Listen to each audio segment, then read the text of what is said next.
The Charlotte Hornets traded LaMelo Ball and Josh Green to the Minnesota Timberwolves in exchange for a package that immediately grabbed everyone's attention. Charlotte didn't enter the offseason thinking we're going to move on from LaMelo Ball. His value was arguably as high as it had ever been after finishing the season on a strong note. While there have always been questions about whether he can stay healthy over a full year, many believed he was still one of the franchise's biggest building blocks. Some analysts even viewed the move as an aggressive gamble that could ultimately create more spacing and flexibility for Charlotte moving forward. I've intentionally waited a little while before making this video because I wanted to see how the rest of the offseason unfolded. Honestly though, the more I've watched the reactions online, the harder it's become to stay quiet. The moment Charlotte traded LaMelo Ball to Minnesota, it felt like everyone settled on the exact same two opinions. The first was that Charlotte completely lost the trade. People called the front office clueless. They argued the Hornets tore apart a young roster that was finally becoming exciting to watch. Some even labeled it front office malpractice and one of the worst trades imaginable. Then came the second opinion.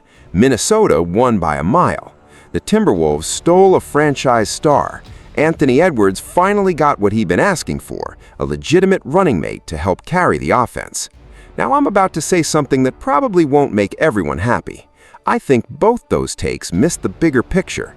If you look at how recent NBA champions have actually been built, this isn't necessarily the type of move that automatically transforms a fringe contender to a title favorite. Now, I've been wrong before. Everything I'm saying is based on my own analysis and interpretation, and I'm definitely not declaring this trade a failure for Minnesota. At the same time, the Timberwolves had to make keeping Anthony Edwards happy a priority. Since Karl Anthony Towns departed, Edwards has consistently needed another high-level offensive creator beside him. I already broke this trade down on the night it happened, but that was several weeks ago.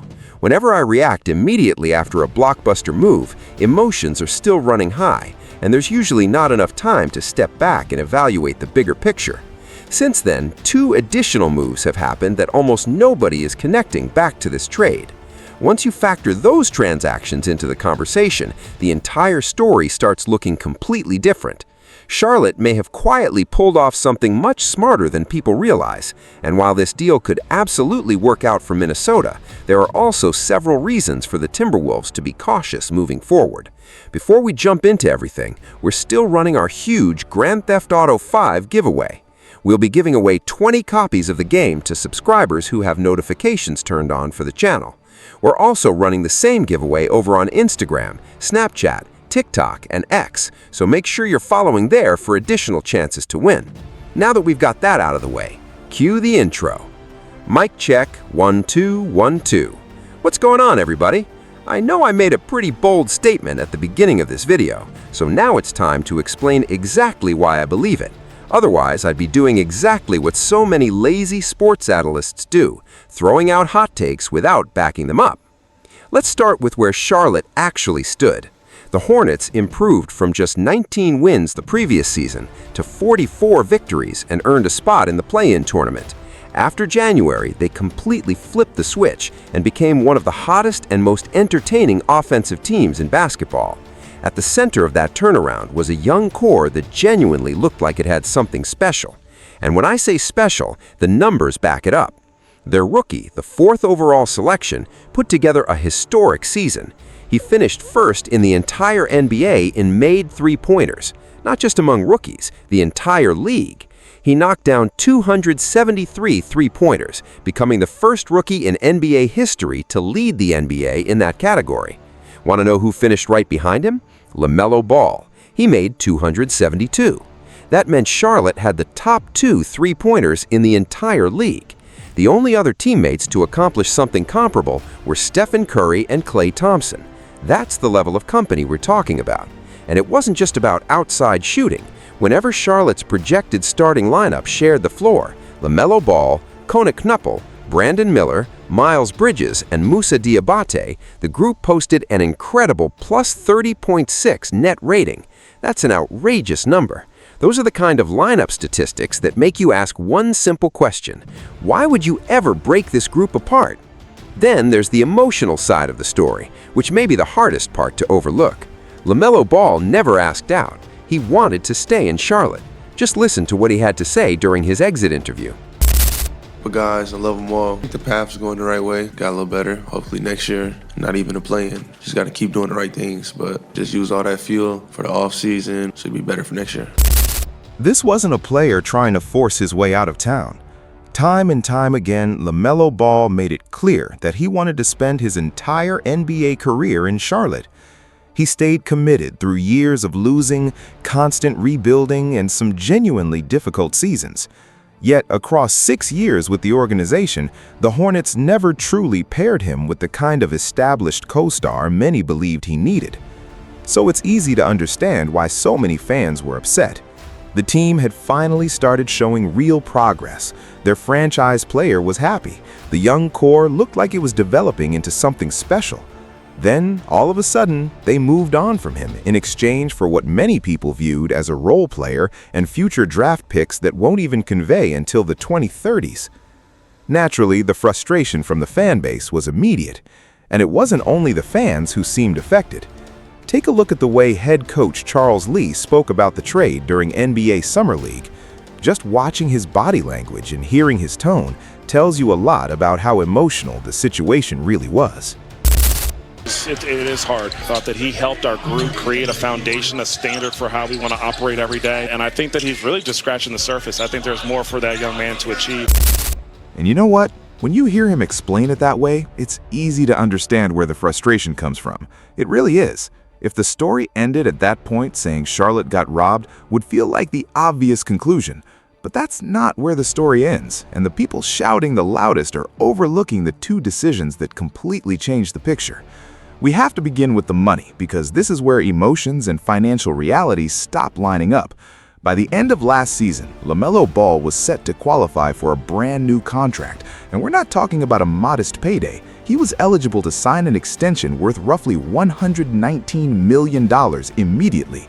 If he had earned an All-NBA selection, which was absolutely within reach if Charlotte had continued improving, his value could have jumped all the way to a Supermax worth more than $200 million. That left Charlotte facing a major decision: either commit close to $250 million to him for the long haul or move in a different direction. And here's the difficult part about handing LaMelo that kind of money. Through 6 NBA seasons, he has never appeared in a single playoff game, not once. And for half of those seasons, the concern wasn't about his talent at all. It was whether he could stay healthy enough to play. He missed the majority of 2 consecutive years because of ankle injuries. So Charlotte had to ask itself one question: do you invest $250 million in an incredibly gifted player who hasn't won at the playoff level and has a significant injury history? Or do you capitalize on the value of the first season he finally stayed healthy, played 72 games, and move him before that massive extension arrives? Charlotte chose to sell high. That isn't an uninformed decision. It may feel ruthless, but that's the kind of move a disciplined front office makes instead of letting fear dictate the future. And what makes this even more fascinating is that recent NBA history makes it incredibly difficult to say whether that choice was right or wrong. We're in an era where one of the fastest ways to damage your franchise is handing out an oversized contract, especially a Supermax. That salary is so massive that the player almost has to perform at an MVP or top 3 in the league level. He has to be someone capable of carrying your team toward the NBA Finals year after year. The problem is, very few players in the world actually reach that standard. And when you get it wrong, that one contract can suffocate your entire roster. We've already seen it lead to some shocking trades. Just look at what the Dallas Mavericks did. They traded Luka Doncic, arguably one of the 3 best players in basketball, only 25 years old and right in the middle of his prime. A major reason behind that decision was concern over committing another enormous contract because of his conditioning and uncertainty surrounding his long-term availability. The wild part is that you can at least understand where that concern came from. That season, Luka appeared in only 22 games while dealing with multiple injuries. He was on track for a Supermax worth around $345 million. Dallas looked at that number alongside his availability and became uncomfortable. I'm not defending the trade because the return they received was an outright disaster. Fans were furious, but the deeper concern, the fear of tying a Supermax to someone who might not even be healthy in May, is exactly what Charlotte was wrestling with regarding LaMelo. And Dallas wasn't alone. Boston found themselves in a similar position. They already had Supermax money committed to Jason Tatum and Jaylen Brown. Eventually, they moved on from Brown, the player who had signed the largest contract in NBA history at the time, a $304 million Supermax. They believed his future production wouldn't justify the financial commitment. Brown was making roughly $57 million per season, and pairing that salary with Tatum's consumed close to 70% of Boston's payroll, making it much harder to build the rest of the roster. So the same front office that captured the 2024 NBA championship, led by one of the league's most analytics-driven executives, looked at its own finals MVP and decided the contract simply wasn't worth carrying into the future. They wanted to move him before the deal became a burden. And what did they receive in return? A 36-year-old Paul George along with a couple of draft picks, a player whose contract would expire a year sooner. So when Charlotte evaluated LaMelo Ball and the extension waiting ahead, they were looking at the exact same landscape Dallas and Boston saw. Overpaying talent has become the newest danger, and the Supermax is where that danger often begins. But here's where Charlotte separated itself from those other franchises, and this is the part I really want you to focus on. Dallas traded away its superstar and lost the deal. Boston traded away its star and also came up short. Charlotte made the same difficult choice, but they didn't allow themselves to get taken advantage of in the process. This is the detail that so many people overlook. Their return wasn't empty. Naz Reid isn't just filler. He's a former 6th Man of the Year, a versatile 6'11" big man who can stretch the floor, handle the ball, and make an impact on both ends. We also know contenders valued him because Boston had reportedly been trying to acquire him from Minnesota since the beginning of the season.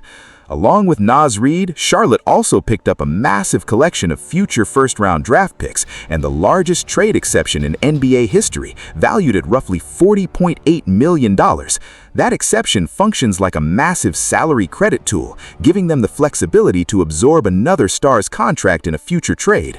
And that leads directly into the two moves that transform this story from Charlotte panicked to, wait a second, maybe they actually have a strategy. The first move happened almost immediately after acquiring Naz Reid. Charlotte reportedly used Reid along with Miles Bridges' contract while exploring another blockbuster move.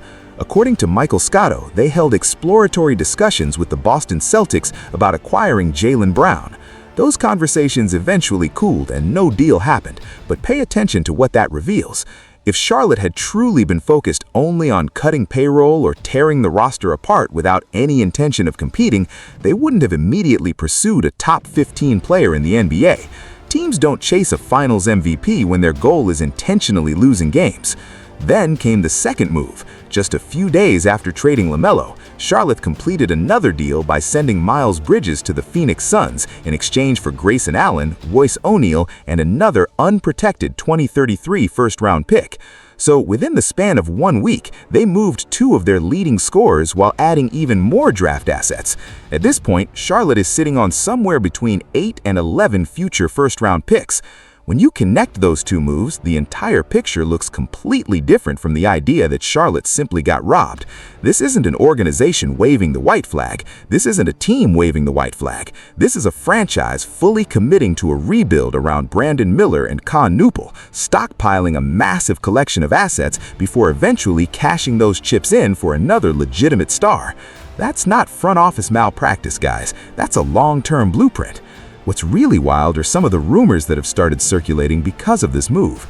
There are people claiming the trade happened because Michael Jordan supposedly needed money to cover gambling debts and was treating the franchise like a personal bank account. The problem is, there's no credible reporting supporting that claim. What we actually know is that Michael Jordan sold his majority ownership in 2023, and he never publicly explained why he decided to sell. So anytime you hear the gambling rumor presented as fact, remember that it isn't. You'll also hear another theory floating around, that LaMelo Ball wasn't truly injured, that he was healthy the entire time, and Charlotte shut him down to improve its lottery odds. Look, none of us know exactly what happened behind closed doors, and neither does anyone else outside the organization. I'm not going to present that as fact, because we've seen the NBA investigate teams for tanking before, and the Charlotte Hornets were never among the organizations officially tied to those investigations. But there are also parts of this trade that I'm not completely convinced about, and I want to give you the full picture. I'm not going to sit here and tell you Charlotte hit an absolute home run because there are legitimate risks involved, and they begin with that Con-Newpel statistic I praised earlier. Here's the part nobody seems to mention about Con leading the league in three-point shooting. A huge percentage of those clean looks existed because of LaMelo Ball, and the numbers back that up. LaMelo's playmaking gravity, along with his 7+ assists per game, consistently created Newpel's best scoring opportunities. Remove that environment, and it's hard to believe the same volume of quality shots will still be there. Even when I pointed out that Charlotte posted stronger lineup members with Kobe White alongside Newpel, that statistic is technically true. Newpel did produce a better two-man rating in those combinations. But you also have to ask why LaMelo's teammates were getting those open looks in the first place. It's because he constantly bent opposing defenses. Kobe White is an excellent player, but he's not a 6'7" point guard who forces defenses to shift the way LaMelo does. Charlotte is betting that Newpel's shooting will remain elite without the player who created so many of those opportunities. That's far from guaranteed. It's a genuine gamble. Then there's the franchise's history. This is the same organization that allowed Kemba Walker, arguably the greatest player in Hornets history at that point, to leave for Boston in 2019 rather than commit to paying him in 2019. So, when Charlotte says, "Trust the process, we've got a plan," fans have every reason to be skeptical because they've heard that promise before. The strategy only works if they actually finish the job. That's the entire story here. The draft picks, the trade exception, the collection of assets are meaningless if Charlotte never uses them. If they simply hoard everything and settle into years of average basketball without ever landing another star, then everyone saying Charlotte got robbed will ultimately be proven right. They'd just been right for the wrong reason. But if they eventually flip those assets for a player in the Jaylen Brown tier and pair him with Brandon Miller and Con-Newpel, this could become one of the smartest rebuilds we've seen in recent years, which is exactly why I think Minnesota should be feeling much more pressure than people realize. Right now, almost everyone has Minnesota winning this trade. On paper, it makes sense. They landed another young all-star to pair with Anthony Edwards, and I'll admit, the best-case version of this roster is incredibly dangerous. Anthony Edwards has spent the last few seasons facing relentless double teams because he's been Minnesota's primary shot creator. Put LaMelo Ball next to him and suddenly defenses can't simply throw two defenders at Ant because LaMelo can punish them.